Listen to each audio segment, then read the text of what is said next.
चलने दे। अब देखो, ये हॉलवॉच और लेनार्ड का जो एक्सपेरिमेंट है, ये कलेक्टर, ये एमिटर प्लेट थी, ये कलेक्टर प्लेट थी। यहाँ हमने एक विंडो बना रखी है, इस विंडो से हम इंसिडेंट रेडिएशन डालेंगे। जैसे ये रेडिएशन डली, यहाँ से इलेक्ट्रॉन्स बाहर आएंगे। अब सारे इलेक्ट्रॉन तो क्या है, सेम स्पीड से नहीं भाग सकते। कुछ होते हैं वो बदमाश बच्चे, टिफिन घुमाते घुमाते भागते हैं, वो तो जल्दी पहुँच जाते हैं, और बाकी के बच्चे पहुँच नहीं रहे हैं, तो उनकी वजह से करंट नहीं आती। हमने मान लिया शुरुआत में हमने 100 फोटोन डाले हैं, ठीक है। 100 फोटोन डालने से 100 इलेक्ट्रॉन तो बाहर आ गए। ये 100 इलेक्ट्रॉन में से पहुंचे केवल 5, तो 5 की वजह से करंट आ गई, ठीक है। तो करंट आ गई, तो करंट का मैं ग्राफ बना रहा हूं। इधर लगाया वोल्टेज, इधर देख रहे हैं फोटो इलेक्ट्रिक करंट। देखो, फोटोन की वजह से जो करंट बन रही है इसे बोलेंगे फोटो इलेक्ट्रिक करंट। ये जो इलेक्ट्रॉन निकलते हैं इनका नाम है फोटो इलेक्ट्रॉन्स, फोटो इलेक्ट्रॉन्स। अब जैसे ही मैंने कुछ इंसिडेंट रेडिएशन डाली तो आपके पास में कुछ ना कुछ करंट आ गई। ये करंट कुछ ना कुछ आ गई, मैंने कोई भी वोल्टेज नहीं लगाया था, फिर भी करंट आ गई। लेकिन ये करंट किसकी वजह से? केवल 5 इलेक्ट्रॉन की वजह से। पहुंचे कितने हैं? 100 में से 5, 100 इलेक्ट्रॉन में से 5। अब मैं ज्यादा पहुंचाना चाहता हूं, तो मैं क्या करूंगा, यहां से बैटरी का वोल्टेज इंक्रीज करूंगा। तो ये कैसी प्लेट हो जाएगी? पॉजिटिव। तो ये क्या करेगी? इलेक्ट्रॉन्स को अट्रैक्ट करेगी। इधर ये नेगेटिव प्लेट हो जाएगी। नेगेटिव प्लेट क्या करेगी? इलेक्ट्रॉन्स को रिपेल करेगी। ये इलेक्ट्रॉन को धक्का मिलेगा, पुश मिलेगा, और ये पुश की वजह से किधर चलना शुरू होंगे? आगे की तरफ। जितना वोल्टेज लगाया, ज्यादा वोल्टेज लगाऊंगा तो ज्यादा पुश मिलेगा, कम वोल्टेज लगाया तो कम पुश। तो कम वोल्टेज लगाया तो अब 5 की जगह 15, 25 ही पहुंचे, ठीक है। फिर और वोल्टेज लगाया तो 25 के 30, 30 के 50, 50 के 80, ऐसे करके कहां तक पहुंचेंगे? 100 तक। 100 तक ही क्यों पहुंचे? क्योंकि 100 ही इलेक्ट्रॉन निकल रहे हैं पर सेकंड। 100 फोटोन आ रहे हैं, पर सेकंड 100 इलेक्ट्रॉन निकल रहे हैं, पर सेकंड 100 ही इलेक्ट्रॉन पहुंच सकते हैं। तो अब जाके करंट रुक जाएगी। रुक क्यों जाएगी? क्योंकि 100 इलेक्ट्रॉन से ज्यादा नहीं पहुंच सकता है। और जो ये वोल्टेज है, ये वोल्टेज आप कितना भी बढ़ा लो, अब 100 से ज्यादा नहीं पहुंचेंगे। तो हम धीरे धीरे वोल्टेज बढ़ाते हैं तो करंट इंक्रीज करती है, लेकिन एक टाइम आता है उसके बाद में करंट क्या हो जाती है? कांस्टेंट। इसे हम बोलते हैं सैचुरेटेड करंट।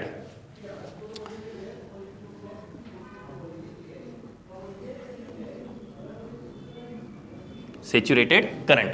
अब मान लो कि मैंने 100 फोटोन नहीं डाले होते, मैंने डाले होते 50 फोटोन, कम फोटोन डाले होते, या 80 फोटोन डाले होते, एक बार के लिए 80 के लिए, तो 80 डालते तो 80 इलेक्ट्रॉन निकलते।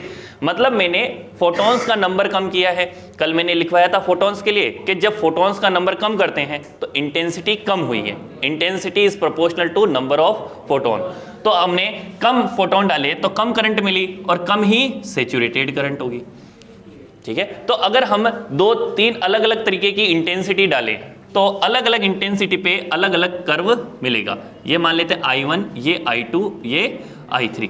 बताओ सबसे ज्यादा कौन होगा? I1 सबसे ज्यादा होगा या I3 सबसे ज्यादा होगा? I3 सबसे ज्यादा होगा। सबसे कम कौन होगा? I1। तो जितनी ज्यादा इंटेंसिटी की उतनी ज्यादा फोटो इलेक्ट्रिक करंट मिल जाएगी। यहां तक कोई दिक्कत नहीं। अच्छा, अब सोचना है ये इलेक्ट्रॉन इधर भाग रहा है, भाग ही क्यों रहा है? क्योंकि इसके पास एक काइनेटिक एनर्जी थी, ठीक है। मैंने मान लो 0 वोल्टेज कर रखा था, मैं पीछे का ग्राफ बनाना स्टार्ट करूंगा ना। 0 वोल्टेज कर रखा था, 0 वोल्टेज पे कोई ना कोई इलेक्ट्रॉन पहुंच रहे थे, पहुंच तो 5 ही रहे थे, लेकिन पहुंच तो रहे थे, ठीक है ना। अब मान लो कि मैं ये इलेक्ट्रॉन यहां से यहां तक, एमिटर प्लेट से कलेक्टर प्लेट तक पहुंचा। सोचना, एमिटर से कलेक्टर तक इसके पास एनर्जी थी, पहुंचा। अगर मैं इसकी एनर्जी लूज करवा लूं मतलब कि मैं इसको पीछे की तरफ खींचूं, तो पीछे की तरफ खींचने में मुझे जितना वर्क करना पड़ेगा वो वर्क किसके बराबर होगा? इसकी काइनेटिक एनर्जी के, ठीक है ना। जो 11th वाले हो, 11th वालों ने वर्क एनर्जी पावर पढ़ रखा है। वर्क एनर्जी पावर में याद होगा आपको एक कॉन्सेप्ट सिखाया था, change in kinetic energy equal to work done. Change in kinetic energy equal to work done. अगर मैं इसकी काइनेटिक एनर्जी क्या करवा दूं? 0। इसको खींच के क्या करवा दूं? Kinetic energy 0। तो जितना मैंने वर्क किया उतनी ही तो इसकी काइनेटिक एनर्जी होगी, तभी तो ये वर्क 0 हुआ है। मेरे को वर्क देना पड़ रहा है तो नेगेटिव का वर्क, काइनेटिक एनर्जी पॉजिटिव की दोनों मिलके क्या हो गया? 0। समझना। मैं इसको पीछे की तरफ खींच रहा हूं। अब पीछे की तरफ कैसे खींचूं? इलेक्ट्रॉन थोड़ी है कि गुद्दी पकड़ के पीछे खींच लिया, ठीक है। इलेक्ट्रॉन थोड़ी है, ठीक है ना, और आदमी थोड़ी ऐसे पकड़ के खींच ले, इलेक्ट्रॉन है। अब बेचारे इलेक्ट्रॉन को पकड़े कैसे, तो पकड़ने के लिए मैंने क्या किया, इस बैटरी को उल्टा कर लिया। अब बैटरी को उल्टा कर लिया का मतलब क्या है कि मैंने ये बैटरी अब उल्टे बायस पे लगा लिया ऐसे, ठीक है ना। अब की बार मैं क्या करूंगा, इधर पॉजिटिव बनाऊंगा और इधर नेगेटिव बनाऊंगा, ठीक है। तो अब इधर नेगेटिव बनाऊंगा तो इलेक्ट्रॉन को इधर से मिलेगा रिपल्शन और इधर से मिलेगा अट्रैक्शन। अब मैं जितना वोल्टेज लगाऊंगा उसी के हिसाब से तो इसको फोर्स मिलेगा। कम वोल्टेज लगाया तो कम खिंचाव महसूस हो रहा है इसको, ज्यादा वोल्टेज लगाया तो ज्यादा। एक ऐसा वोल्टेज लगाऊं, मान लो मैंने थोड़ा सा वोल्टेज बढ़ा दिया, थोड़ा सा वोल्टेज बढ़ा दिया, तो थोड़ा सा वोल्टेज बढ़ा दिया किस साइड में, नेगेटिव साइड में। नेगेटिव साइड में मतलब उल्टा भी। अब नेगेटिव साइड में वोल्टेज बढ़ाया तो इसको पीछे की तरफ क्या फील हो रहा है, फोर्स, पीछे की तरफ फील हो रहा है फोर्स। लेकिन इसकी काइनेटिक एनर्जी इतनी ज्यादा है अभी भी कि ये आगे ही चलता जा रहा है, ठीक है ना। जैसे मान लो एक मोटा आदमी है, उस मोटे आदमी की आप गुद्दी पकड़ के खींचो तो भी फर्क तो पड़ ही नहीं रहा है, क्यों, उसके पास ताकत ज्यादा है, वो फिर भी आगे चलता ही जा रहा है। आप फोर्स लगा रहे हो पीछे की तरफ, लेकिन फिर भी कहां जा रहा है, आगे जा रहा है। तो ये इलेक्ट्रॉन के साथ इसके पास काइनेटिक एनर्जी ज्यादा है, चल आगे रहा है, काइनेटिक एनर्जी की वजह से चल आगे रहा है। आपका पीछे का जो फोर्स है, पीछे जो आप एनर्जी लगा रहे हो वो इतनी कम है कि अभी उसके इक्वल नहीं पहुंची है, तो वो आगे ही चलता जाएगा। यहां तक समझ में आया। तो फिर भी मतलब कि अब 5 पहुंच रहे थे, 5 की जगह कितने पहुंचे लगे, 4 पहुंचने लगे, 3 पहुंचने। कुछ इलेक्ट्रॉन है वो तो रुक गए, लेकिन बाकी के तो चल रहे हैं। जिसके पास भी मैक्सिमम होगी वो तो चलता जा रहा है, ठीक है। तो ये जो करंट का ग्राफ है ये ऐसे पीछे की तरफ आया, ठीक है। अब ये पीछे की तरफ आते आते आते एक वोल्टेज इतना लगा दिया कि अब कोई भी इलेक्ट्रॉन यहां पहुंच नहीं सकता। मतलब ये इलेक्ट्रॉन यहां से चलना शुरू हुआ और यहां पहुंचने से पहले ही रुक गया और वापस उल्टा चलने लग गया। मतलब अब कोई भी इलेक्ट्रॉन यहां नहीं पहुंच सकता, कोई भी इलेक्ट्रॉन यहां नहीं पहुंच सकता। उस जगह आपको करंट मिलेगी नहीं, तो करंट नहीं मिलेगी तो ये आप ऐसा वोल्टेज लगा दिया कि करंट अब नहीं मिल रही है, करंट होगी 0 और ये एक वोल्टेज की वैल्यू मिली। यहां तक बात से समझ में आई, ठीक है। अच्छा, जब ये वोल्टेज आया जिस पे क्या हुआ, आपकी करंट आना बंद हो गई, ठीक है ना। इस वोल्टेज को हमने एक नाम दे दिया, इसका नाम दिया स्टॉपिंग पोटेंशियल। स्टॉपिंग का मतलब स्टॉप कर दिया उसने, ठीक है ना। तो इसका नाम दे दिया V0 दे दिया मैंने, V0 है स्टॉपिंग पोटेंशियल,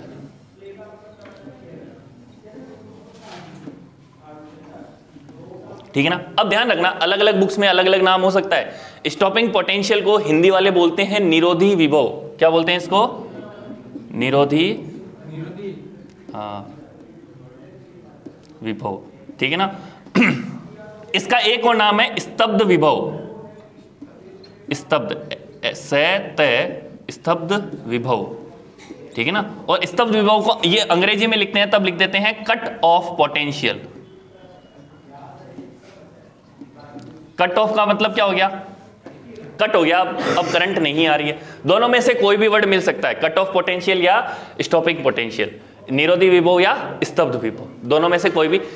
अब आपको ये वाली बात तो समझ में आ गई कि ये इलेक्ट्रॉन इस पोटेंशियल पे आके क्या कर जाएगा, रुक जाएगा, कोई भी इलेक्ट्रॉन यहां नहीं पहुंच सकता, ठीक है ना। अच्छा, अब ये वाली जो यहां नहीं पहुंच सकता, तो इस इलेक्ट्रॉन की एनर्जी कितनी होगी, इलेक्ट्रॉन की एनर्जी होती है eV0।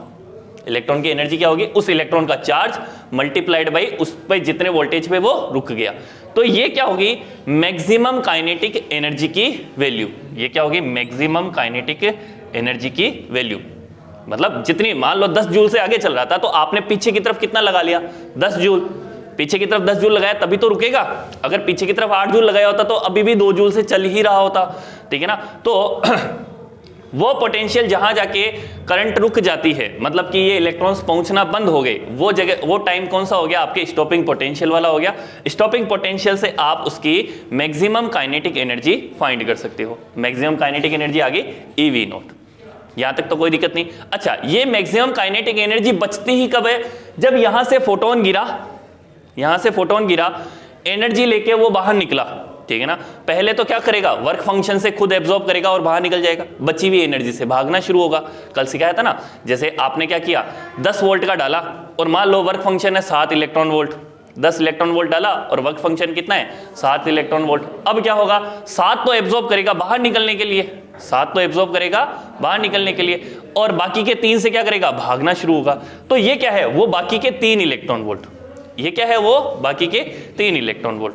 अच्छा, अब सबके पास में काइनेटिक एनर्जी अलग अलग है, लेकिन मैक्सिमम तो कितनी हो सकती है, मैक्सिमम तो कितनी हो सकती है, 3 ही हो सकती है, ठीक है ना। अच्छा, अलग अलग इलेक्ट्रॉन्स के पास में अलग अलग मैक्सिमम थोड़ी मिलेगी, मैक्सिमम तो सेम ही होगी। और मैक्सिमम किस पे डिपेंड कर रही है, आपने इंसिडेंट कितना किया। अगर आपने इंसिडेंट 11 इलेक्ट्रॉन वोल्ट का किया होता तो 4 बच जाती, आपने 10.5 का किया होता तो 3.5 बच जाती, और आपने 8 का किया होता तो 1 ही बच जाती। ये वाली बात समझ आई। तो ये जो स्टॉपिंग पोटेंशियल है, ये स्टॉपिंग पोटेंशियल डायरेक्ट किससे रिलेट हुआ है, काइनेटिक एनर्जी में। और काइनेटिक एनर्जी मैक्सिमम किससे रिलेट हो रही है, इंसिडेंट फोटोन की एनर्जी से, इंसिडेंट फोटोन की एनर्जी से। अब इंसिडेंट फोटोन की एनर्जी ई किससे रिलेट हो रही है, कितनी फ्रीक्वेंसी आपने डाली है, E इक्वल टू एच मी होता है ना, कितनी फ्रीक्वेंसी आपने डाली है, ठीक है। जितनी फ्रीक्वेंसी डाली तो उस फ्रीक्वेंसी के लिए फिक्स होगा। अब मैंने अलग अलग इंटेंसिटी तो ली थी, लेकिन फ्रीक्वेंसी तो सेम ही ली थी, इंटेंसिटी अलग अलग ली थी लेकिन फ्रीक्वेंसी तो सेम ही ली थी। तो मैं इसका भी ग्राफ बनाता हूं तो ये भी कहां जाके मैच करता है, वी नोट पे। इसका भी ग्राफ बनाता हूं तो ये भी कहां जाके मैच करता है, वी नोट पे। तीनों का इंटेंसिटी अलग अलग है, लेकिन इंसिडेंट फोटोन की एनर्जी क्या है, सेम, या इंसिडेंट फ्रीक्वेंसी क्या है, सेम। तब तक क्या रहेगा, ये वाला पॉइंट मिलता रहेगा आपको, सेम, ठीक है। अब ये पॉइंट कब चेंज होगा, जब क्या करोगे आप, इंसिडेंट रेडिएशन की एनर्जी ही चेंज कर दोगे। यहां से एनर्जी चेंज करी तो काइनेटिक एनर्जी मैक्सिमम भी चेंज हो जाएगी और आपके पास में ये पॉइंट भी चेंज हो जाएगा। यहां से समझ में आया, नहीं समझ में आया, पक्का नहीं आया, चलो वापस से समझना। देखो हो क्या रहा है कि मान लो आपने 7 इलेक्ट्रॉन वोल्ट की ये सरफेस ले रखी है वर्क फंक्शन में, 7 इलेक्ट्रॉन वोल्ट की ये सरफेस ले रखी है वर्क फंक्शन में।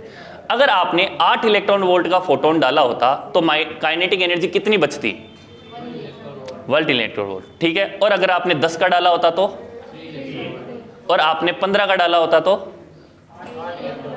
8 इलेक्ट्रॉन वोल्ट। अच्छा, ये जो बच रही है एनर्जी, यही तो ई वी नॉट है, ये बच रही है एनर्जी, यही तो क्या है, ई वी नॉट है। यही तो समझ में आ रहा था इतनी देर तक। अच्छा, अगर आपको वी नॉट बढ़ाना है तो ये बची हुई एनर्जी को बढ़ाना पड़ेगा। तो जो मैंने अलग अलग आपसे एक अभी किया है कि 8 पे, 10 पे और 15 पे, तो इन सब के लिए वी नॉट की वैल्यू अलग अलग आएगी, इन सब के लिए वी नॉट की वैल्यू अलग अलग आनी चाहिए ना। अच्छा, अगर मैं ये चेंज ही नहीं करता, मैं केवल करूं 10 की ही बात करूं, बार बार 10 ही डाल रहा हूं, एक बार 100 फोटोन डाल रहा हूं, एक बार 200 फोटोन डाल रहा हूं, एक बार 300 फोटोन, पर डाल किसके रहा हूं हर बार, 10 इलेक्ट्रॉन वोल्ट के। तो क्या वी नॉट की वैल्यू चेंज होगी, मतलब कि इंटेंसिटी तो चेंज कर दी लेकिन इंसिडेंट रेडिएशन की एनर्जी चेंज नहीं की, तो क्या वी नॉट की वैल्यू चेंज होगी, नहीं होगी। अभी समझ में आ रहा है, कंफ्यूजन नहीं है ना। मतलब कि अगर आपको स्टॉपिंग पोटेंशियल चेंज करना है तो आपको क्या चेंज करना पड़ जाएगा, इंसिडेंट एनर्जी का फोटोन की वैल्यू इसकी, मतलब कि आपको इंसिडेंट फ्रीक्वेंसी, देखो मैं वर्ड बार बार काम में ले रहा हूं फ्रीक्वेंसी, तो इंसिडेंट फ्रीक्वेंसी तो ये है, एक है थ्रेशोल्ड फ्रीक्वेंसी जो इस पे डिपेंड करती है, ठीक है ना। ये डायरेक्ट थ्रेशोल्ड फ्रीक्वेंसी में h का मल्टीप्लाई कर देते हैं तो क्या बन जाता है, फाई नॉट वर्क फंक्शन। इसमें h का मल्टीप्लाई कर देते हैं तो क्या बन जाता है, इंसिडेंट फोटोन की एनर्जी, ठीक है ना। एनर्जी बढ़ाने के लिए फ्रीक्वेंसी बढ़ानी पड़ती है। अगर मैं ज्यादा फ्रीक्वेंसी का डालूंगा तो ज्यादा एनर्जी बचेगी, कम फ्रीक्वेंसी का डालूंगा तो कम एनर्जी बचेगी, ठीक है ना। और मैं फिक्स रखता हूं ये वैल्यू फिक्स रखूंगा तो एनर्जी भी फिक्स आ रही है, एनर्जी फिक्स आ रही है तो काइनेटिक एनर्जी मैक्सिमम भी फिक्स ही बचेगी। काइनेटिक एनर्जी मैक्सिमम की बातें हो रही है, सब इलेक्ट्रॉन के लिए बात नहीं हो रही, केवल जिसके पास मैक्सिमम बची होगी उसके लिए ये मैक्सिमम भी क्या होगी, फिक्स वैल्यू होगी, और ये फिक्स वैल्यू होगी तो वी नॉट की वैल्यू भी क्या हो जाएगी, फिक्स। यहां तक समझ में आ गई।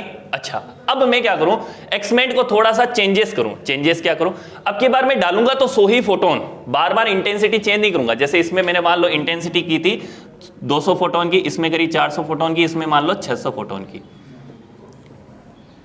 मान लो ऐसा कुछ किया था मैंने, तो अलग अलग इंटेंसिटी पे अलग अलग सैचुरेटेड करंट आ गई, ठीक है।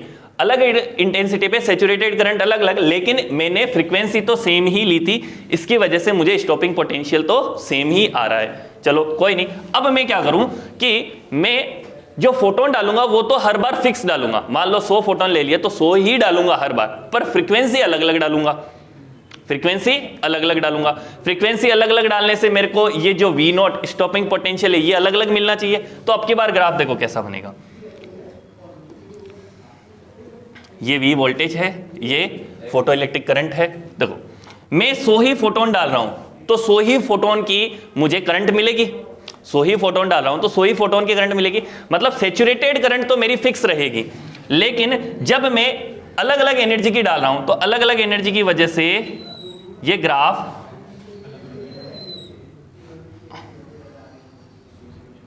अलग अलग स्टॉपिंग पोटेंशियल पे मिलेगा। मान लो मैंने यहां डाली फ्रीक्वेंसी V1, यहां डाली V2 और यहां डाली U3, अलग अलग एनर्जी की डाली, अलग अलग एनर्जी की डाली तो यहां V01 मिला, V02 मिला और V03 मिला, अलग अलग मिला। पर फोटोन की वैल्यू सेम होने की वजह से सेचुरेटेड करंट तो क्या मिल रही है, सेम। ये दोनों ग्राफ समझ में आ गए। इसमें क्या किया है मैंने, फ्रीक्वेंसी चेंज की है, इंसिडेंट फ्रीक्वेंसी चेंज, ठीक है ना, अलग अलग। ज्यादा फ्रीक्वेंसी से डालूंगा तो ज्यादा वोल्टेज मिलेगा, स्टॉपिंग पोटेंशियल, और कम फ्रीक्वेंसी डाली तो कम स्टॉपिंग पोटेंशियल। और अगर मैं ज्यादा इंटेंसिटी डालूं तो ज्यादा सेचुरेटेड करंट, और कम इंटेंसिटी डालूं तो कम सेचुरेटेड। यहां तक समझ में आ गया। अब सिंपल सा कॉन्सेप्ट ध्यान रखना, ये चैप्टर ऐसा है जिसमें से केवल छोटा क्वेश्चन ही आएगा, बड़े क्वेश्चन आने के चांसेस नहीं होते। तो हाँ आएगा तो 2 नंबर से, 4 नंबर का नहीं बनाएगा। यहां से 4 नंबर के तो बड़े वाले क्वेश्चन होंगे, 2 नंबर का क्वेश्चन आएगा छोटे छोटे क्वेश्चन। मोस्टली केस में इसमें डेफिनेशंस पूछी जाती है, जैसे पूछ लिया कि स्टॉपिंग पोटेंशियल की डेफिनेशन बता दो, सेचुरेटेड करंट को इंक्रीज करने का तरीका बताओ। सेचुरेटेड करंट को इंक्रीज करने का तरीका क्या है, इंटेंसिटी ऑफ रेडिएशन इंक्रीज करो, रेडिएशन की इंटेंसिटी इंक्रीज करो, मतलब नंबर ऑफ फोटोन इंक्रीज करो, ठीक है। अगर आप स्टॉपिंग पोटेंशियल को इंक्रीज करना चाहते हो तो क्या करोगे, इंसिडेंट फ्रीक्वेंसी इंक्रीज करो। क्या फ्रीक्वेंसी को सैचुरेटेड करंट से कोई लेना देना है, नहीं, फ्रीक्वेंसी को सैचुरेटेड करंट से कोई लेना देना नहीं है। इसी तरह से इंटेंसिटी को स्टॉपिंग पोटेंशियल से कोई लेना देना नहीं है। यहां तक समझ में आ गया, इसमें कोई कंफ्यूजन नहीं है। अच्छा अब इसमें ग्राफ बनाते हैं, ग्राफ बनाते हैं। एक और ध्यान रखना, इस चैप्टर में ग्राफ ही है, काफी बार तो ऐसे ग्राफ ही पूछ लिया नॉर्मल। मैंने इधर ले लिया फ्रीक्वेंसी, इधर तो ले ली इंसिडेंट फ्रीक्वेंसी, और इधर ले लिया स्टॉपिंग पोटेंशियल V0, ठीक है। अब मैं इनके बीच में ग्राफ बनाता हूं। तो पहले बताओ स्टॉपिंग पोटेंशियल की वैल्यू 0 होगी, कब होगी, जब बची हुई काइनेटिक एनर्जी भी क्या हो, 0। अब बची हुई काइनेटिक एनर्जी 0 कब होगी, इलेक्ट्रॉन निकल तो गया लेकिन भाग नहीं सकता। जैसे कि 7 इलेक्ट्रॉन वोल्ट की सरफेस थी, सरफेस कितने की थी, वर्क फंक्शन 7, और हमने 7 का ही डाल दिया, तो अब क्या बची उसके पास में, कोई भी एक्स्ट्रा एनर्जी नहीं बची, तो उसका स्टॉपिंग पोटेंशियल भी क्या आएगा, 0। लेकिन इलेक्ट्रॉन निकलने के लिए भी मुझे कितनी एनर्जी डालनी पड़ती है, वर्क फंक्शन जितनी। अगर मैंने वर्क फंक्शन जितनी नहीं डाली तो क्या इलेक्ट्रॉन निकलेगा, नहीं। अच्छा वर्क फंक्शन के लिए मुझे क्या डालनी पड़ेगी, इसकी थ्रेशोल्ड फ्रीक्वेंसी जितना इंसिडेंट रेडिएशन लाना पड़ेगा, थ्रेशोल्ड फ्रीक्वेंसी डालनी पड़ेगी, ठीक है ना। अभी मैं वर्क फंक्शन से डायरेक्ट किस पे आ गया, फ्रीक्वेंसी पे, तो मैं थ्रेशोल्ड फ्रीक्वेंसी डालूं तब तो क्या होगा, इलेक्ट्रॉन बाहर आएगा, और थ्रेशोल्ड फ्रीक्वेंसी से कम का डाला तो बाहर नहीं आएगा। तो मैं 0 फ्रीक्वेंसी का डालूं तो क्या बाहर आएगा, नहीं, कुछ भी डालूं, लेकिन जब तक मैं कहां तक नहीं पहुंचूं, थ्रेशोल्ड फ्रीक्वेंसी तक नहीं पहुंचूं, V0 तक नहीं पहुंचो, तब तक तो कोई इफेक्ट ही नहीं आएगा। मैं 7 इलेक्ट्रॉन वोल्ट से बाहर निकाल सकता हूं इलेक्ट्रॉन, तो जब तक मैं क्या करूं, 7 से कम का डालूंगा तब तक तो इलेक्ट्रॉन बाहर नहीं आएगा। अच्छा ये बाहर नहीं आ रहा है, ठीक है कोई दिक्कत नहीं, लेकिन जब ये डाला तब तो बाहर आएगा। अच्छा बाहर आ गया, क्या ये भागेगा, अब नहीं भागेगा। क्यों नहीं भागेगा, क्योंकि इसके पास एक्स्ट्रा एनर्जी नहीं है। तो एक्स्ट्रा एनर्जी नहीं है तो आपके पास स्टॉपिंग पोटेंशियल मिलेगा, नहीं मिलेगा। अच्छा पर अब आप यहां से इंक्रीज करते हो, इंसिडेंट रेडिएशन को इंक्रीज करते हो, तो बची हुई एनर्जी भी बचने रहेगी आपके पास में, तो वो बची हुई एनर्जी किस में जाएगी, काइनेटिक एनर्जी में। तो काइनेटिक एनर्जी में जाएगी तो काइनेटिक एनर्जी बढ़ना शुरू होगी। अब बढ़ना शुरू हुई, पहले क्यों नहीं बढ़ी, क्योंकि पहले था ही नहीं ऐसा कोई लफड़ा। अब बढ़ना शुरू होगी, अब बढ़ना शुरू होगी तो यहां से बढ़ेगी, तो जब वो बढ़ेगी काइनेटिक एनर्जी तो स्टॉपिंग पोटेंशियल भी बढ़ेगा उसके लिए। तो अब जो ग्राफ आएगा वो यहां से आएगा, वो स्ट्रेट लाइन, यहां से आया वो स्ट्रेट लाइन। ये वाली बात समझ में आई कि जब तक स्टॉपिंग थ्रेशोल्ड फ्रीक्वेंसी नहीं डाली तब तक तो कोई भी इफेक्ट आया नहीं। जैसे ही थ्रेशोल्ड फ्रीक्वेंसी डाली स्टॉपिंग पोटेंशियल अभी भी 0 है, लेकिन थ्रेशोल्ड फ्रीक्वेंसी से ज्यादा की फ्रीक्वेंसी पे मैंने इंसिडेंट करवाया तो आपके पास कुछ ना कुछ स्टॉपिंग पोटेंशियल मिलना शुरू हो जाएगा। यहां तक समझ में आ गई, ये वाला ग्राफ समझ आया। अच्छा, अब मान लो दो अलग अलग सरफेस हो, दो अलग अलग सरफेस हो, दोनों सरफेस के लिए वर्क फंक्शन की वैल्यू अलग अलग है, तो थ्रेशोल्ड फ्रीक्वेंसी भी अलग अलग होगी। मैंने दो अलग अलग सरफेस ले ली, ये सरफेस ए ले ली, ये सरफेस बी ले ली, इसके लिए व्यू ए और इसके लिए व्यू बी, व्यू ए और व्यू बी, इनकी क्या है, थ्रेशोल्ड फ्रीक्वेंसी। तो व्यू ए डालेंगे तो ही इलेक्ट्रॉन बाहर आएगा और इधर व्यू बी डालेंगे तो ही इलेक्ट्रॉन बाहर आएगा, ठीक है। और मान लेते हैं view a is greater than view b, या ऐसे मान लेते हैं view b is greater than view a, ये ज्यादा है ये कम है। तो अगर हम पहले बात करें तो पहले किसके लिए इंसिडेंट फोटोन, ए के लिए, ए में पहले इफेक्ट आएगा, बी में बाद में आएगा, क्योंकि कम है इसकी फ्रीक्वेंसी तो जल्दी से इफेक्ट आ जाएगा, इसकी थ्रेशोल्ड फ्रीक्वेंसी ज्यादा है तो लेट आएगा। तो ये व्यू ए और व्यू बी के लिए लिखा है, तो ये हो गया व्यू बी। दोनों के लिए अलग अलग आपको ऐसे ग्राफ बनाना है, ए बी के लिए भी कर सकते हो, 1 2 के लिए भी कर सकते हो, ए बी भी लगा सकते हो और 1 2 भी लगा सकते हो।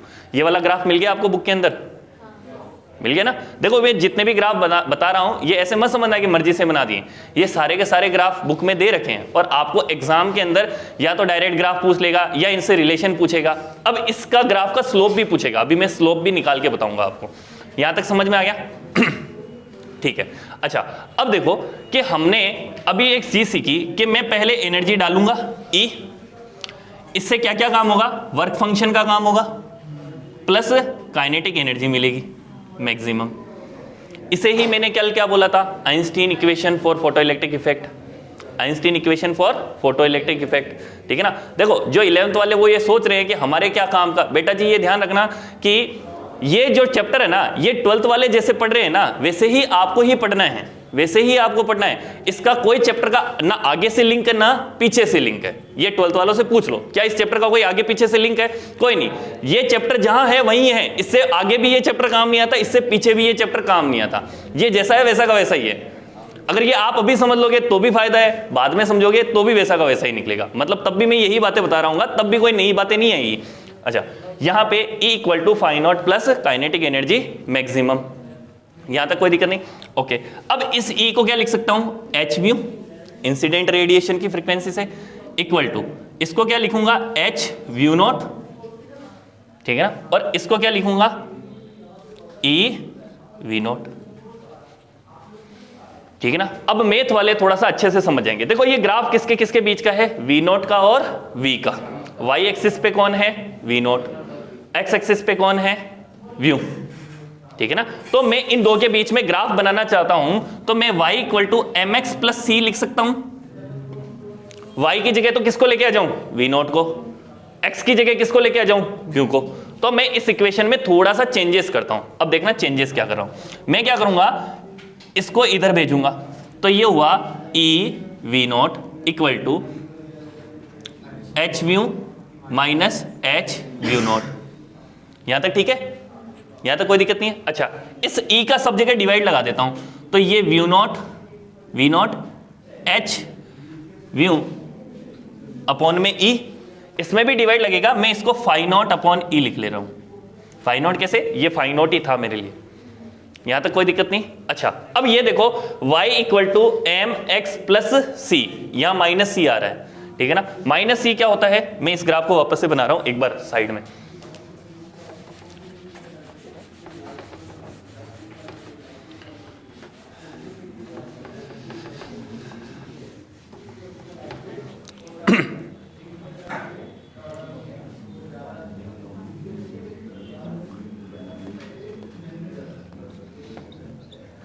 मैंने व्यू नॉट और व्यू के बीच में ग्राफ बनाने की कोशिश की, ये x एक्सिस पे, ये y एक्सिस पे, ठीक है ना। देखो जिनको बायो वालों को समझ में नहीं आ रहा है कि ये x एक्सिस y एक्सिस क्यों बोल रहे हैं सर, ठीक है ना, वो क्या करना, इस प्रोसेस को तो डायरेक्ट रट लेना।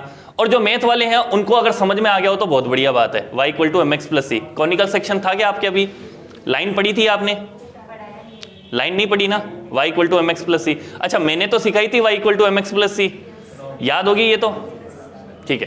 तो अब ये वाली इक्वेशन देखना, v नॉट = h अपॉन में E व्यू माइनस के φ नॉट अपॉन में E, इसे बोलते हैं इंटरसेप्ट, इसे बोला जाता है इंटरसेप्ट। ये जो पीछे होता है वो क्या होता है, इंटरसेप्ट, इंटरसेप्ट कहाँ होता है, वाई एक्सिस पे होता है, तो ये वाली जो वैल्यू हुई वो है फाई नॉट अपॉन में ई, ये वाली वैल्यू। अच्छा, ये होता है स्लोप, ये होता है स्लोप, एम की जगह क्या लगते हैं, स्लोप। स्लोप क्या होता है, यहां का टेन थीटा, ये टेन थीटा इक्वल टू हो गया एच अपॉन में ई, टेन थीटा की वैल्यू क्या हो गई, एच अपॉन में ई यहां पे, और व्यू, व्यू की जगह है वी नॉट, वी नॉट की जगह है, ये हो गया y equal to m x plus c, ये प्लस सी की वैल्यू इंटरसेप्ट है, y की वैल्यू, m की वैल्यू h अपॉन ई है, और y एक्सिस पे कौन है, वी नॉट। ठीक है ना, आपको जो बुक के अंदर या जब क्वेश्चन सॉल्व करते हो, जब आपको ये लिखनी है थ्योरी, तब y equal to m x plus c नहीं लिखना होता है, बस आपको ये इक्वेशन बना देनी है, ये ग्राफ बना देना है, और यहां पे स्लोप शो कर देना है कि tan theta equal to h upon में ई। ध्यान रखना, ये एच अपॉन में ई जेई में पूछा हुआ है डायरेक्ट, एक ग्राफ दे दिया डायरेक्ट ये वाला, और पूछ लिया कि बताओ इसका स्लोप कितना होगा, फ्रीक्वेंसी और स्टॉपिंग पोटेंशियल इनके बीच का ग्राफ दे दिया, और पूछ लिया डायरेक्ट ही कि स्लोप कितना होता है। स्लोप पूछ लिया तो डायरेक्ट ही क्या लगाना है आपको, एच अपॉन में ई। यहां तक समझ में आ गया। अच्छा, अब इसी को थोड़ा सा जेई वाले और चेंज करते हैं, जेई वालों के लिए, ठीक है ना। स्कूल लेवल पे चेंज नहीं करेगा, स्कूल लेवल पे चेंज क्यों नहीं करेगा, उसके पीछे का रीजन है, स्कूल में तो जो बुक में लिखा है वही पूछना है। जेई में क्या करेगा, इस v को तो इधर ले जाए और v नॉट को इधर लेके आ जाए, मतलब कि x एक्सिस को y बना दे, y को x बना दे। तो यही इक्वेशन में क्या करूं, इसको इधर भेज दो, ठीक है ना। तो अब यहां से शुरू कर रहा हूं, देखो यहां से, इस जगह से, h nu equal to h v not plus e v naught, यहां तक होती। अब मुझे क्या करना है, इसको तो बनाना है x एक्सिस, तो इसको x एक्सिस की जगह लगा दो, ठीक है ना, इसको उधर भेज दो, और ये y एक्सिस, तो view equal to e upon में h v not plus h view not upon में एच। इसको काटापीटी भी कर सकते हो, इसको काटापीटी भी कर सकते हो, ठीक है ना। अच्छा, तो view equal to e upon में h v not plus view not. अब इसका हम ग्राफ बनाएं, इंटरसेप्ट यहां y एक्सिस पे लिया है व्यू, और x एक्सिस पे लिया है हमने v नॉट, ठीक है। अब ये ग्राफ कहां से शुरू होगा, इंटरसेप्ट से शुरू होगा, यहां से शुरू होगा और ऐसे जाएगा। ये कौन सी पॉइंट होगी, v नॉट वाली, v नॉट वाली, और यहां पे अब की बार जो स्लोप आएगा tan theta equal to e upon में h, ठीक है ना। अब आपको नहीं समझ में आता तो वापस से समझ में आ जाएगा, जेई वालों के लिए खास ध्यान देना, यहां पे आपको क्या होता है कि या तो ये ग्राफ पूछ लेगा या ये ग्राफ पूछ लेगा।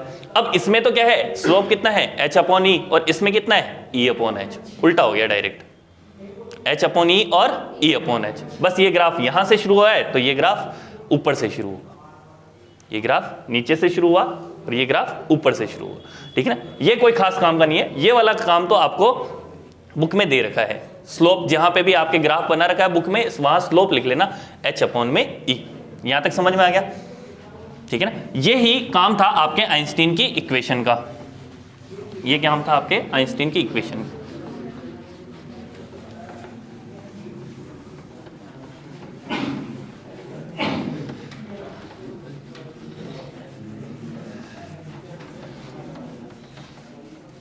ठीक है, हाँ इसमें कुछ पूछना आपको।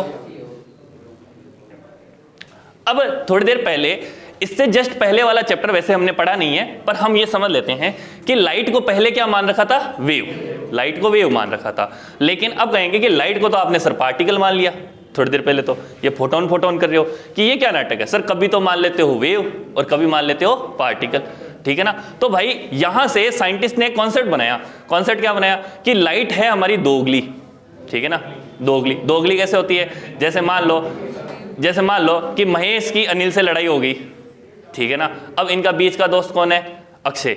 तो अक्षय क्या करता है, इस महेश के पास बेटा होता है, तो महेश क्या करता है, अनिल की बुराई कर देता है, अनिल तो पागल आदमी है, ठीक है। और फिर ये जिस दिन अनिल के पास जाता है तो अनिल को बोल देता है वो तो तेरे को पागल बोल रहा था, ठीक है। तो अनिल कहता है वो खुद पागल है, ठीक है ना, वो खुद पागल है। फिर ये वापस महेश के पास में आता है तो महेश बोलता है कि वो तेरे को पागल बोल रहा था। ये क्या हो गया? दोगला आदमी, इधर की बात उधर कर देता है, इधर की बात उधर कर देता है। समझ में आ गया? तो ये दोगला आदमी। तो लाइट भी हमारी क्या है? दोगली। इसकी मन मर्जी पड़ती है उस दिन तो क्या दिखाती है? Wave wave wave. और जिस दिन मन मर्जी है उस दिन मन मर्जी से क्या कहती है? मैं पार्टिकल हूं, मैं पार्टिकल की तरह काम करूंगी। मतलब कि कुछ चीजें तो ऐसी थी जिनको हम केवल वेव से ही समझा सकते थे, जैसे इंटरफेरेंस था या डिफ्रैक्शन था या पोलराइजेशन था। कुछ चीजें ऐसी थी जिनको वेव से समझा सकते थे, ठीक है ना। अब कुछ चीजें ऐसी निकली जैसे फोटो इलेक्ट्रिक इफेक्ट, इसको वेव से नहीं समझा सकते थे, इसको किससे समझाना पड़ा? पार्टिकल से, ठीक है ना। तो साइंटिस्ट ने बोला कि ये लाइट का अपने को पता नहीं है, ये लाइट क्या होती है? ड्यूल नेचर की होती है। इसीलिए चैप्टर का नाम क्या है? ड्यूल नेचर ऑफ रेडिएशन, ठीक है ना। ड्यूल नेचर ऑफ रेडिएशन मतलब लाइट क्या है? हमारी दोगली। ये कभी तो कैसे बिहेव करेगी? वेव की तरह, और कभी बिहेव करेगी पार्टिकल की तरह, ठीक है ना। राजस्थान बोर्ड की बुक में एक अच्छा सा एग्जांपल लिखा हुआ है। जब लाइट वेव हमारी आंखों में जाती है तो आंखों में लेंस लगा हुआ है, तो लेंस से जब वो रिफ्रैक्ट होती है तब तो क्या होती है? वेव, ठीक है ना। लेकिन जब आंखों में जाके रेटिना पे एब्जॉर्ब होती है उस समय क्या बन जाती है? पार्टिकल। फोटोन का तो एब्जॉर्प्शन हो रहा है, ठीक है ना, उससे फोटो इलेक्ट्रिक इफेक्ट हो रहा है आंखों में, रेटिना में, और वहां से थोड़ी सी करंट बन रही है और वो ऑप्टिक नर्व से जाके दिमाग को सिग्नल भेज रही है, ठीक है ना। अब जैसा फोटोन है, जैसे रेड कलर का फोटोन है उसकी एनर्जी कम है, ब्लू कलर के फोटोन की एनर्जी ज्यादा है, तो हमारे लिए क्या हो रहा है? वो जो एनर्जी के फोटोन है उसके हिसाब से इलेक्ट्रिक करंट बन रही है, जो दिमाग में छोटी सी करंट मिल रही है, और वो छोटी सी करंट दिमाग पर पहुंची बता रही है कि आपने ब्लू कलर देखा है कि रेड कलर देखा है। यहां तक बात समझ में आई? ये किससे पता चल रहा है? फोटोन वाले कॉन्सेप्ट से। लेकिन जब आंखों में लेंस लगा हुआ है तो लेंस, फोटोन का क्या फर्क पड़ रहा है? लेंस में से गुजर जाऊं तो मैं सीधा गुजरूं कि टेढ़ा गुजरूं?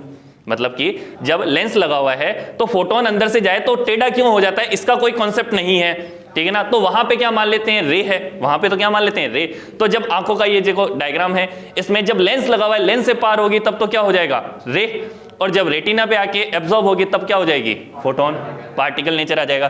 तो यहां से साइंटिस्ट ने कॉन्सेप्ट बना लिया कि हमारी लाइट कैसी है? दोगली, ठीक है ना, ड्यूल नेचर ऑफ लाइट। तो आपके पास में क्वेश्चन आया, explain dual nature of light. तो आपको क्या है? ये आई वाला एग्जांपल लिखना है और बताना है किसी किसी इफेक्ट को तो हम किससे डिफाइन करते हैं? वेव नेचर से, और किसी इफेक्ट को डिफाइन करते हैं पार्टिकल नेचर से। यहां तक समझ आया? ज्यादा लंबा क्वेश्चन नहीं आएगा। अच्छा, फिर एक महान साइंटिस्ट है। महान क्या मतलब? उसके पास पीएचडी की डिग्री नहीं है। पीएचडी करने के लिए क्या चाहिए होती है? एक थीसिस लिखनी पड़ती है, आपको एक पेपर जनरेट करना पड़ता है, आपकी मतलब रिसर्च लिखनी पड़ती है।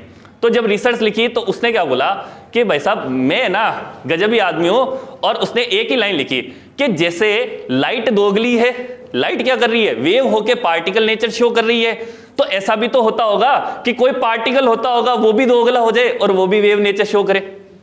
मतलब जरूरी थोड़ी है अक्षय दोगला हो, बाकी सारे ही दोगले होंगे ठीक है ना, दोगले तो सारे ही हो सकते हैं ठीक है। अच्छा अभी समझना, अक्षय दोगला है ये बात समझ में आई, लेकिन भाई कल को ये अनिल भी तो दोगला हो जाएगा, कल को ये महेश भी तो दोगला हो जाएगा। महेश अभी तो अनिल की बुराई कर रहा है, लेकिन थोड़ी देर बाद में कहा नहीं नहीं अनिल बहुत अच्छा लड़का है, इसने मेरे को नोट्स दिए पढ़ने के लिए, इसने मेरी फाइल बना दी फिजिक्स की लैब की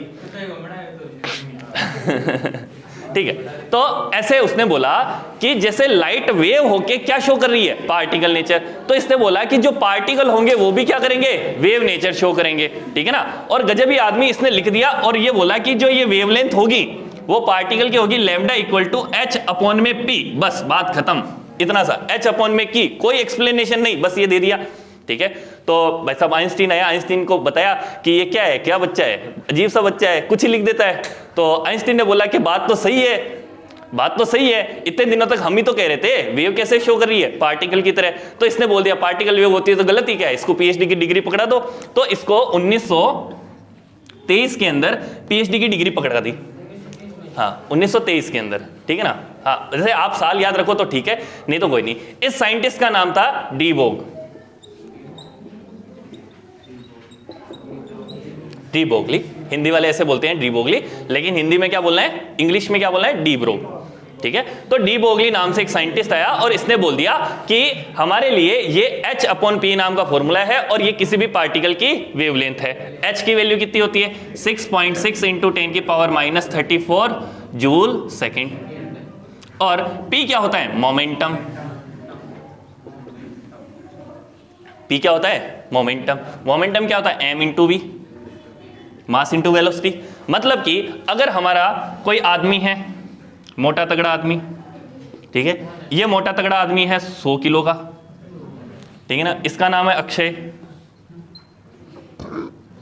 ठीक है, ये अक्षय भाग रहा है 20 की स्पीड से, 20 मीटर पर सेकंड की स्पीड से। तो अक्षय भाग रहा है, आपको दिख रहा है पार्टिकल है, नहीं, ये क्या है, वेव में भाग रहा है। किस में भाग रहा है, वेव में। तो इसकी वेवलेंथ कितनी होगी, वेवलेंथ होगी इसकी h अपॉन में p। h कितना है 6.6 इंटू 10 की पावर -34 अपॉन में m इंटू वी, m कितना है 100 और v कितना है 20। अब इसकी वैल्यू जो भी आएगी वो कितनी आएगी, ऑर्डर की होगी 10 की पावर -37 मीटर, 10 की पावर -37 मीटर। आप 10 की पावर -2 मीटर को तो देख नहीं पा रहे हो सही से, सही से क्या मतलब 1 सेंटीमीटर है, -3 मीटर क्या हो गया 1 mm। अब 1 mm का भी एक छोटा करोगे तो 10 की पावर -4 को तो आप देख ही नहीं पा रहे हो, रेत का पार्टिकल, इतना छोटा छोटा पार्टिकल नहीं, 10 की पावर -4 को तो देख नहीं सकते, 10 की पावर -37 को हम कैसे देख पाएंगे। अब जब देख नहीं पा रहे हैं तो ये हमको किस में दिख रहा है, पार्टिकल, चल किस में रहा है, वेव, लेकिन इसकी वेवलेंथ क्या है, बहुत छोटी। तो इस वेवलेंथ को बढ़ाने का तरीका निकाला हमने। तरीका क्या निकाला कि हम क्या करेंगे, ये जो पार्टिकल का ये फोटोन की ये मोमेंटम है, इसकी वैल्यू क्या कर दे, बहुत ज्यादा लो कर दे।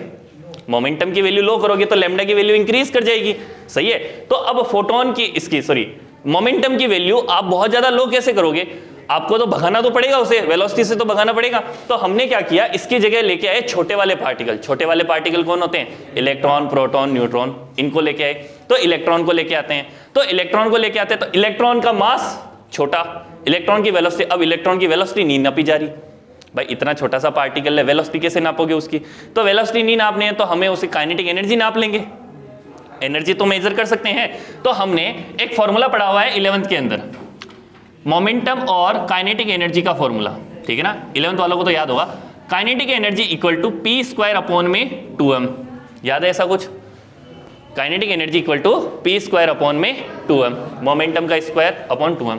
तो मैं p की वैल्यू निकालूंगा तो कितना आएगा, √2m काइनेटिक एनर्जी। तो लैम्डा की वैल्यू में हम h की वैल्यू h अपॉन में p की जगह लिख लिया 2m काइनेटिक एनर्जी।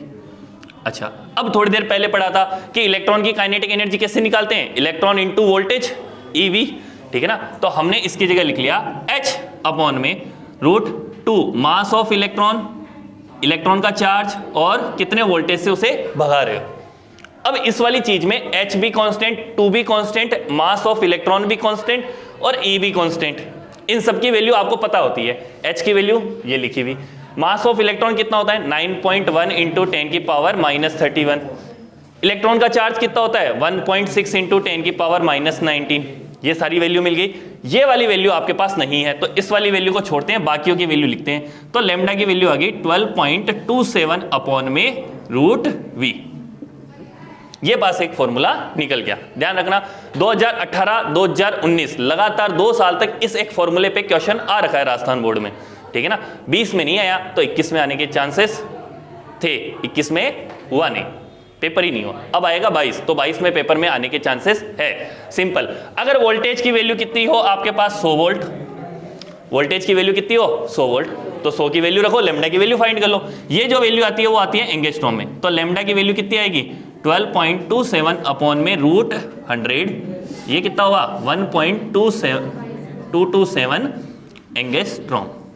आंसर समझ में आया कैसे निकाला ये, ठीक है। अच्छा, अगर मान लो कि V की वैल्यू कितनी होती 10,000, या फिर इसको ऐसा भी लिख देते हैं 10 की पावर 4 वोल्ट, ठीक है ना। तो अब की बार लैम्डा की वैल्यू कितनी हो जाएगी 12.27 अपॉन में √10 की पावर 4, आंसर आता 0.1227 एंगस्ट्रॉम। यहां तक समझ में आ गया पक्का, इसमें कोई कंफ्यूजन नहीं है ना। अगर आपको यहां पे रूट के अंदर की वैल्यू डाल दे, वोल्टेज की वैल्यू डाल दे, तो आप डायरेक्ट ही उसकी वेवलेंथ निकाल सकते हो। क्वेश्चन लिखा हुआ आएगा de Broglie wavelength of electron which is accelerated by इतने वोल्टेज, ठीक है ना। आपको डायरेक्ट ही क्वेश्चन आएगा और सिंपल सा आपको ये फॉर्मूला लिखना है, फॉर्मूले के अंदर V की वैल्यू लिखनी है और आंसर निकाल देना है। यहां तक समझ में आ गया। अच्छा, अब ये सारी बात तो ठीक थी, लेकिन अभी तक तो क्या थी, डी ब्रोगली ने थ्योरी पकड़ाई थी।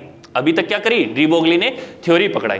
तो हमारे कुछ भाई साइंटिस्ट भाई मान ऐसे कैसे बोल दिया, भाई इधर तो बोल दिया उसको पीएचडी की डिग्री मिल गई, इधर दूसरा बोलेगा ऐसे कैसे बोल दिया, पागल आदमी है क्या, कुछ भी बोल देगा, हम कैसे मान लें। तो भाई साहब उन्होंने एक्सपेरिमेंट करना शुरू किए, तो डेविसन और जर्मन नाम से दो साइंटिस्ट थे, उन्होंने क्या किया, एक्सपेरिमेंट किया, ठीक है ना, उन्होंने क्या किया, एक्सपेरिमेंट किया। अब ये एक्सपेरिमेंट का सेटअप आपको रट लेना है, पूरा का पूरा एक्सपेरिमेंट का सेटअप बुक में लिखा हुआ है, ठीक है ना। 11th वालों अभी एक्सपेरिमेंट के सेटअप पे ध्यान मत दो तो भी चलेगा। उन्होंने क्या किया, एक इलेक्ट्रॉन गन बनाई है। क्या बनाई है, एक इलेक्ट्रॉन गन। इलेक्ट्रॉन गन को निकल के क्रिस्टल्स पे डाला है। किस पे डाला है, निकल के क्रिस्टल पे, निकल के क्रिस्टल पे डाला है। निकल के क्रिस्टल पे जब इलेक्ट्रॉन गन इलेक्ट्रॉन गया तो वो अलग अलग जगह क्या होगा, बिखरेगा, स्कैटरिंग हो जाएगी उसकी, कभी उधर जाएगा कभी इधर जाएगा। तो इधर चारों तरफ इसने लगा ली एक स्क्रीन, ठीक है ना, और स्क्रीन पे उसने एक गैल्वेनोमीटर चला के देखा, कभी इस जगह कभी इस जगह, इस जगह, इस जगह, सब जगह, ठीक है ना। तो उसने देखा कि ये इलेक्ट्रॉन यहां पे जाने के बाद में वापस किधर आता है, कभी इधर आ रहा होगा, कभी इधर आ रहा होगा, कभी इधर आ रहा होगा, कभी इधर आ रहा होगा, अलग अलग जगह आ रहा होगा, अलग अलग एंगल पे आ रहा होगा, ठीक है ना, अलग अलग एंगल पे भी आ रहा होगा, अलग अलग जगह आ रहा होगा। तो इसने देखा कि किसी एंगल पे तो ज्यादा पहुंचता है और किसी एंगल पे कम पहुंचता है। होना क्या चाहिए था, हर बार एक इलेक्ट्रॉन की बीम जा रही है तो एक ही जगह आनी चाहिए थी ना वापस, होना क्या चाहिए था, जाने के बाद में एक ही जगह आनी चाहिए थी, लेकिन कभी इधर जाता है कभी उधर जाता है। किसी एक फिक्स एंगल पे तो बहुत ज्यादा मिलता है और किसी फिक्स एंगल पे तो बिल्कुल ही नहीं मिल रहा है। ये वाली बात समझ में आ रही है मेरी, किसी एंगल पे तो ज्यादा मिल रहा है और किसी एंगल पे कम मिल रहा है। तो भाई जब स्कैटरिंग होनी थी या तो सब तरफ बराबर होनी चाहिए थी, किसी एंगल पे ज्यादा क्यों हुई, तो जिस एंगल पे ज्यादा हुई और जिस एंगल पे कम हुई उनके बीच में इंटेंसिटी का इसने कर्व बनाया। तो इंटेंसिटी का कुछ कर्व बनाया तो ये ऐसा कुछ मिला, मतलब किसी एंगल पे तो कम किसी एंगल पे ज्यादा। ज्यादा समझने की जरूरत नहीं है क्योंकि ये डिफ्रैक्शन के अंदर आना था। हुआ क्या, इसका डिफ्रैक्शन हो गया। डिफ्रैक्शन इससे जस्ट पहले का चैप्टर था वेव ऑप्टिक्स के अंदर, वेव ऑप्टिक्स अपने चैप्टर में नहीं थी, आपको केवल रटना है ये चीज। अभी तो जो 11th वाले हैं उनको वेव ऑप्टिक्स पढ़नी पड़ेगी बाद में जाके, तो आपको सब समझ में आ जाएगा क्या हुआ था। किसी एक एंगल पे ज्यादा है तो ये एंगल कितना मिला, 50 डिग्री, सॉरी 50 वोल्ट पे, 50 वोल्ट 50 डिग्री। ये जो काम किया था इन्होंने किया 44 वोल्ट से लेके 60 वोल्ट के बीच में, और 50 डिग्री एंगल के ऊपर आपको ये ज्यादा मिला, ऐसे थ्योरेटिकल एक्सप्लेनेशन लिखा हुआ है, ठीक है। तो इसने बोला कि जब मुझे ज्यादा मिला तो ये कैसा पैटर्न मिला, डिफ्रैक्शन, और डिफ्रैक्शन के अंदर उन्होंने एक फॉर्मूला निकाला कि वेवलेंथ पता कर सकते हैं, ठीक है ना। तो अब ये वेवलेंथ पता की, वेवलेंथ पता की, तो वेवलेंथ पता की तो पता चला ये वेवलेंथ एग्जैक्टली उसके बराबर थी, किसके बराबर, जितनी इस वाले फॉर्मूले से निकल रही है। किसके बराबर थी वेवलेंथ, इस वाले फॉर्मूले के बराबर। मतलब कि एक्सपेरिमेंट करने से जो हमको रिजल्ट मिले, एक्सपेरिमेंट करने से जो रिजल्ट मिले वो किसके बराबर थे, जो हमारे डी ब्रोगली वाले फॉर्मूले से वेवलेंथ निकल रही थी उसके बराबर मैच कर गए थे। तो मैच कर गए तो ये प्रूव हो गया कि डी ब्रोगली वाला फॉर्मूला हकीकत में काम करता है और पार्टिकल होके भी वो क्या शो कर सकता है, वेव नेचर। मतलब कि 1927 में जब ये एक्सपेरिमेंट हुआ तब ये कंफर्म हो गया कि पार्टिकल भी क्या शो कर सकता है, वेव नेचर। मतलब अब केवल अक्षय दोगला नहीं है, बाकी सब भी क्या हो गए, दोगले, अपने भी दोगले हो गए, अपन भी भागेंगे तो क्या हो जाएंगे, वेव बन जाएंगे। तो पहले क्या सोच रहे थे कि केवल कौन है आपके पास में, अगर लाइट है तो लाइट कभी वेव होती है कभी पार्टिकल हो जाती है। तो अब क्या माना, कोई पार्टिकल है अगर भागने लग जाए, मोशन में आ जाए, मोमेंटम हो जाए, तो वो भी क्या शो कर रहा होगा, अपनी एक वेवलेंथ शो कर रहा होगा। तो वो वेव शो कर दी। इसके लिए 1927 से एक्सपेरिमेंट हुआ था। 1927 में 1937 के अंदर इनको नोबेल प्राइज भी मिला था। 1937 के अंदर इनको नोबेल प्राइज भी मिल गया था डेविसन जर्मर को, ठीक है ना। ये यहाँ इतना है और ये चैप्टर होता है यहाँ पे खत्म। वापस से समझ लो इस चैप्टर में क्या क्या था। Concept of photon, concept of photon, concept of photon के बाद में लेनार्ड और हॉलवॉच का एक्सपेरिमेंट, जो मैंने एक ट्यूब बना के दिखाया था अभी, उसके अंदर 3-4 तरह के ग्राफ आते हैं। फिर उसके बाद में निकलती है आइंस्टीन की equation. Concept of photon, Lenard Hallwachs का एक्सपेरिमेंट और आपके लिए आइंस्टीन की इक्वेशन। आइंस्टीन की इक्वेशन से एक ग्राफ है, ग्राफ की स्लोप निकालते हैं, ठीक है। फिर ड्यूल नेचर ऑफ लाइट, मतलब ये समझाना था कि दोगला होता है। फिर इसके बाद में D Broglie wavelength, D Broglie wavelength ने ये फॉर्मूला डिराइव करके दिया, ठीक है। इसके बाद में आया आपके ये डेविसन जर्मर एक्सपेरिमेंट, और यहाँ पे ये चैप्टर होता है खत्म। पूरी 12th के अंदर सबसे छोटा चैप्टर यही है, ध्यान रखना। हाँ, आइजेनबर्ग अनसर्टेनिटी है क्या, लिखा हुआ है क्या इसमें, एनसीईआरटी में दे रखा है क्या, चलो हाइजेनबर्ग अनसर्टेनिटी पढ़ा देते हैं। वैसे आपने हाइजेनबर्ग अनसर्टेनिटी एक बार केमिस्ट्री में पढ़ी होगी, पढ़ी है क्या? कुछ नहीं पढ़ी तो कॉन्सेप्ट समझ लो क्या है। देखो हाइजेनबर्ग और अनसर्टेनिटी क्या है। यहां पे एक बात हुई कि जब आपको पता चला, बोहर ने क्या बोला था, देखो वैसे मैं केमिस्ट्री में चला जाता हूं क्योंकि आपने फिजिक्स में तो ये टॉपिक नहीं पढ़ा है। तो केमिस्ट्री में आपने सबसे पहले पढ़े थे एटम के जो आपने मॉडल पढ़े थे, तो सबसे पहले कौन आया था? डाल्टन आया था, ठीक है। डाल्टन ने क्या बोला था? पल्म पुडिंग मॉडल, ठीक है। तो डाल्टन ने बताया एटम नाम की चीज होती है। उसके बाद में कौन आया? जे थॉमसन ने बताया पल्म पुडिंग मॉडल। डाल्टन के बाद में जे थॉमसन ने बोल दिया पल्म पुडिंग मॉडल। ध्यान रखना ये आपने शायद 9th में पढ़ा है अभी तक, तो ठीक है ना, आपने ये 9th में पढ़ा है। केमिस्ट्री में वैसे फर्स्ट चैप्टर में आना था, ठीक है ना, वो आपने पढ़ रखा है, लेकिन कैलकुलेशन नहीं पढ़ी है, समझते जाना। देखो ये लेयर बाय लेयर क्रोनोलॉजी से ही समझना कि पहले क्या हुआ था, उसके बाद में क्या हुआ, कौन कौन किसके कॉन्सेप्ट फेल करना स्टार्ट करता है, ऐसा काम हुआ। तो फिर इसके बाद में जैसे ही पल्म पुडिंग मॉडल है, सबने मान लिया ओहो बहुत बढ़िया बात है, पल्म पुडिंग मतीरे के जैसा होता है, अंदर इलेक्ट्रॉन बैठे होते हैं और पूरा का पूरा पॉजिटिव होता है, सब बढ़िया चल रहा था। लेकिन एक दिन क्या हो गया, रदरफोर्ड आया, रदरफोर्ड ने कहा नहीं मैं तो है ना क्या कराऊंगा, गोल्ड फॉइल के ऊपर एक्सपेरिमेंट कराऊंगा अल्फा पार्टिकल की। तो उसने जब करवाया तो बहुत सारे अल्फा पार्टिकल तो सीधे निकल गए और बाकी के बिखर गए, ठीक है ना। तो अल्फा स्कैटरिंग एक्सपेरिमेंट बोलते हैं इसको, रदरफोर्ड अल्फा स्कैटरिंग एक्सपेरिमेंट। अच्छा तो ये हो गया। तो उसने बोला कि जब अंदर पूरे पॉजिटिव ही बैठे हैं तो ऐसे जाके टकरा के वापस आने चाहिए थे ना, सीधे क्यों भाग गए। तो रदरफोर्ड ने जो अपने रिजल्ट दिए उसमें यह बताया कि जो एटम होता है वो 99% तो खाली होता है, 99% तो क्या होता है, खाली। इसीलिए क्या हुए, सारे पार्टिकल क्या हो गए, सीधे भाग गए, ठीक है। अच्छा तो जो बाकी बिखर गए वो क्यों बिखर गए, क्योंकि जो जितना भी पॉजिटिव चार्ज था वो एक पॉइंट पे कंसंट्रेटेड था, जिसको उसने बोला न्यूक्लियस। ध्यान रखना ये वर्ड न्यूक्लियस किसने दिया था, रदरफोर्ड ने। इससे पहले कोई वर्ड यूज नहीं था न्यूक्लियस का, तो न्यूक्लियस नाम दे दिया कि वहीं पे क्या होता है, सारा पॉजिटिव होता है और इलेक्ट्रॉन इसके चारों ओर चक्कर निकालते हैं। बात सही है, ठीक है। न्यूक्लियस दे दिया, और न्यूक्लियस कितना होता है, एकदम छोटा सा होता है, और बाकी का पूरा एटम क्या होता है, खाली पड़ा रहता है, एकदम सुन पड़ा है एकदम। इसलिए सारे अल्फा पार्टिकल सीधे निकल गए, कुछ एक होते हैं जो उसके अट्रैक्शन, उसके रिपल्शन से साइड में निकल जाते हैं, और 10⁶ पे 1 पर मिलियन क्या होता है, वापस जाके 180 डिग्री पे रिपेल करके आता है। और उसने इस तरह से भी बोला कि ऐसे लगता है जैसे तोप से गोला छोड़ा और कागज की दीवार से टकरा के वापस आ गया। इस तरह से पढ़ा होगा आपने, अरे ये स्टेटमेंट पढ़ा था ना, कागज की दीवार से टकरा के वापस आ गया, ऐसा लग रहा है, ठीक है ना। तो ठीक है, उसने अपने एक्सपेरिमेंट दे दिए। फिर उससे पूछा कि भाई ऐसी बात है, तो ये जो इलेक्ट्रॉन घूम रहे हैं तो घूमेंगे तो एनर्जी तो लॉस करेंगे, तो घूमते घूमते न्यूक्लियस में गिरी क्यों नहीं जाते, वो नहीं समझा सका। उसने बोला कि नहीं। अच्छा फिर इसे बोला कि ये घूम रहा है तो बता कहां घूम रहा है, इलेक्ट्रॉन घूम कहां रहा है, एकदम पास में घूम रहा है, दूर घूम रहा है, बता इसकी रेडियस बता। तो बता नहीं पता यार मेरे को, तो ठीक है। अब ऐसे करके इसका एक्सपेरिमेंट मान तो लिया कि हाँ सही है, न्यूक्लियस नाम की चीज होती है, इलेक्ट्रॉन घूमते हैं, पर ये नहीं पता चला कि इलेक्ट्रॉन कितनी दूर पे घूम रहा है, और घूम रहा है तो अपनी एनर्जी लॉस के कारण अंदर क्यों नहीं गिर जाता है। ध्यान रखना ये फिजिक्स के अंदर है, पूरा एक्सपेरिमेंट है, पूरा एटम नाम से चैप्टर के अंदर।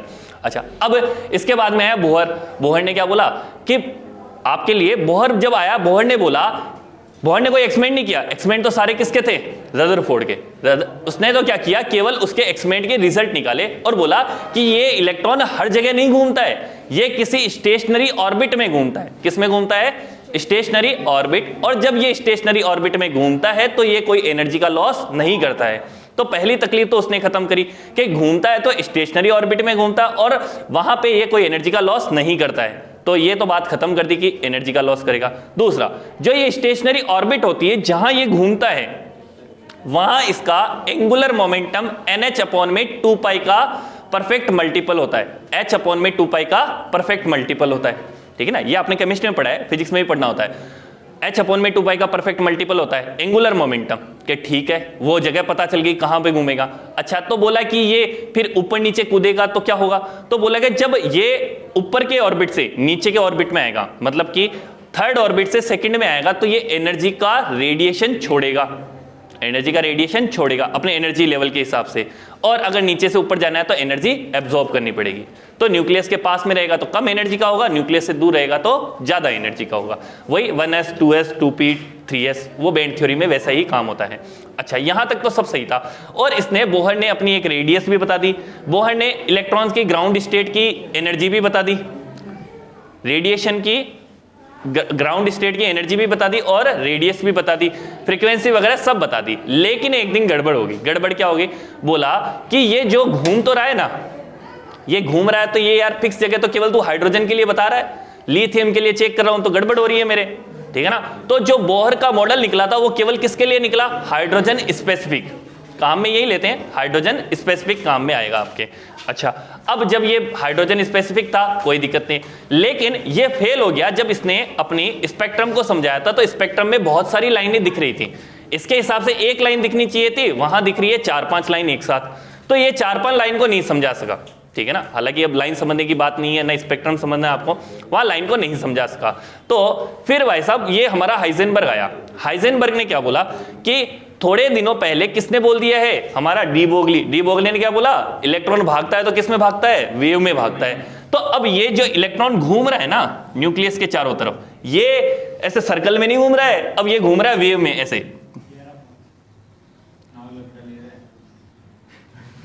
क्या देख रहा है? लाग लपेटा नाग लपेटा, चलो ठीक है ना। अच्छा, ये यहां पे घूम रहा है, और कैसे घूम रहा है? वेव में घूम रहा है, क्योंकि ये तो प्रूव हो गया अब तो कि क्या होता है, इलेक्ट्रॉन भागता है तो किस में भागता है? वेव में भागता है। भाग भी रहा है और इलेक्ट्रॉन भी है तो वेव बन जाएगी इसकी, ठीक है। तो हाइजेनबर्ग ने ये बोला कि जो ये इलेक्ट्रॉन है ना, हाइजेनबर्ग के पहले एक श्रोडिंगर नाम का भी आदमी आया था। श्रोडिंगर पढ़ा है आपने? इस तरह श्रोडिंगर इस तरह से कुछ है, ऐसे त्रिशूल जैसा पढ़ा कुछ ऐसा कभी? ये साई बोलते हैं इसको, साई बोलते हैं, पढ़ा आपने? साई का स्क्वायर ऐसे इक्वेशन आती है एक, ठीक है ना, केवल रटने के काम की है। कोई नहीं पढ़ा, कोई खास बात नहीं, अपने टेंशन की बात नहीं है। साई स्क्वायर, श्रोडिंगर नाम का एक एक्सपेरिमेंट आया, एक्सपेरिमेंट तो नहीं दिया उसने, इक्वेशन दी, मैथमेटिशियन था। उसने बोला कि ये जो इलेक्ट्रॉन मिलता है ना, बोहर ने तो बोला इतनी दूर पे जगह मिल जाएगा, इतनी दूर जाओ और ढूंढो इलेक्ट्रॉन मिल जाएगा। लेकिन जब मैं इतनी दूर पे इलेक्ट्रॉन ढूंढने पहुंचा, ठीक है ना, तो लादे ही नहीं लादे ही नहीं ठीक है। अरे समझना ये, अरे मतलब सबने बोला तो उसको क्रॉस चेक तो करेंगे ना, इलेक्ट्रॉन मिला कि नहीं मिला। यहां पे ढूंढने की कोशिश करी भाई, उसने बोला कि यहां से 1 किलोमीटर दूर जाना, तेरे को क्या मिलेगा? तेरे को अक्षय मिलेगा। वहां ढूंढा, मिला ही नहीं। पता चला अक्षय वहां तो नहीं था, पास में घूमने निकल गया। मिलना तो वहीं चाहिए था, लेकिन कहां मिला? थोड़ी दूर जाके मिला। तो ये इलेक्ट्रॉन यहां तो नहीं मिला, लेकिन इस एक रीजन में मिला। मतलब कि ये बीच का एक रीजन है, इलेक्ट्रॉन तो घूमेगा लेकिन इस एक रीजन में घूम रहा है, ठीक है ना। इसे हमने बोला प्रोबेबिलिटी क्लाउड। क्या बोला है इसको? Probability cloud. और ये प्रोबेबिलिटी क्लाउड श्रोडिंगर ने दिया था, ठीक है ना। आपको केवल ये कॉन्सेप्ट में समझना है, आपके लिखने के कहीं काम नहीं आएगा। मतलब कि ये इलेक्ट्रॉन मिलेगा ना, तो इसकी सबसे ज्यादा मिलने की प्रोबेबिलिटी, मैथ वालों को याद होगा प्रोबेबिलिटी होती है कोई भी इवेंट होने की, मतलब कि चांस कितना है वहां पे। तो सबसे ज्यादा प्रोबेबिलिटी तो कहां मिली? जहां बोहर ने बोला था। लेकिन जरूरी नहीं वहां मिले ही, वो कहीं दूसरी जगह भी मिल सकता है, आपको उसके आसपास वाली जगह पे भी मिल सकता है। मतलब कि बोहर ने तो बोला कि देखो, मान लो कि आपने यहां से 1 मीटर डिस्टेंस पे इलेक्ट्रॉन मिलना चाहिए, ठीक है ना। तो 1 मीटर की रेडियस पे आपने इलेक्ट्रॉन ढूंढना शुरू किया। मिल तो जाता है, लेकिन कभी कभी ऐसा भी होता है नहीं मिलता है। मिलता तो है लेकिन कभी ऐसा भी हो रहा है नहीं मिल रहा है। तो जब नहीं मिलता है उस दिन कहां था भाई? जिस दिन मिल गया उस दिन तो समझ में आ गया, बोहर वाली जगह मिल गया। पर जिस दिन नहीं मिलता उस जगह कहां, उस टाइम कहां था? अब केमिस्ट्री की तरह अपवाद थोड़ी चलाएंगे, फिजिक्स से ये। तो फिजिक्स ने क्या बोला कि यहां पे प्रोबेबिलिटी है, इलेक्ट्रॉन यहां मिलेगा, इसकी कुछ ना कुछ प्रोबेबिलिटी है। सबसे हाईएस्ट प्रोबेबिलिटी तो कहां पे है? बोहर वाली रेडियस पे। और सबसे कम प्रोबेबिलिटी का है, उससे एक डिस्टेंस रेंज दे दी कि यहां तक मिलेगा, इसके बाद में मिलना बंद हो जाएगा। यहां तक समझ में आ गया? एक गैप दे दिया कि इतनी सी गैप के बीच में मिल जाएगा, इससे बाद में नहीं मिलेगा, इससे पहले नहीं मिलेगा। और इसमें भी बोहर वाली जो रेडियस बताई है वहां पे सबसे ज्यादा मिलने की प्रोबेबिलिटी है। यहां तक कोई दिक्कत नहीं। अच्छा, अब ये जो मिल गया, इसमें क्या हुआ? हमारा नया आदमी आ गया श्रोडिंगर, ठीक है ना। अब श्रोडिंगर वाली कहानी, श्रोडिंगर नहीं, ये अपने हाइजेनबर्ग ने ये बोला कि बेटा जी ये है कि अगर आपने इलेक्ट्रॉन को ढूंढ लिया ना, मान लो ढूंढ लिया, तो आप उसका मोमेंटम नहीं पता कर सकते। आप उसका मोमेंटम नहीं पता कर सकते। और अगर आपने मोमेंटम पता कर लिया ना, तो आप उसे ढूंढ नहीं सकते। मतलब कि पोजीशन और मोमेंटम दोनों एक साथ पता कभी नहीं कर सकते। क्यों?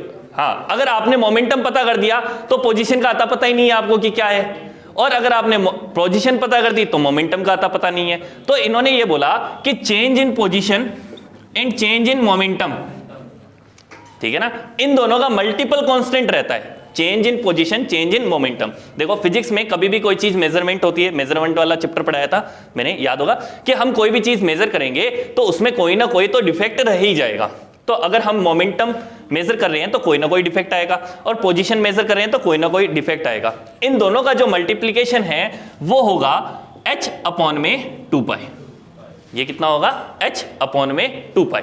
ये इक्वेशन किसने दी है? हाइजेनबर्ग ने। और हाइजेनबर्ग ने स्टेटमेंट में क्या बोला? अगर आपने पोजीशन पता कर ली, मतलब कि डेल्टा x, पोजीशन एक्यूरेटली कर दी, मतलब कि पोजीशन का चेंज क्या है? 0। चेंज 0 का मतलब जो एक्चुअल होनी चाहिए वही पता कर लिया आपने, तो पोजीशन का चेंज कितना हो गया? 0। x2 माइनस x1 जो होना चाहिए था वही पता कर लिया, ये 0 हो गया।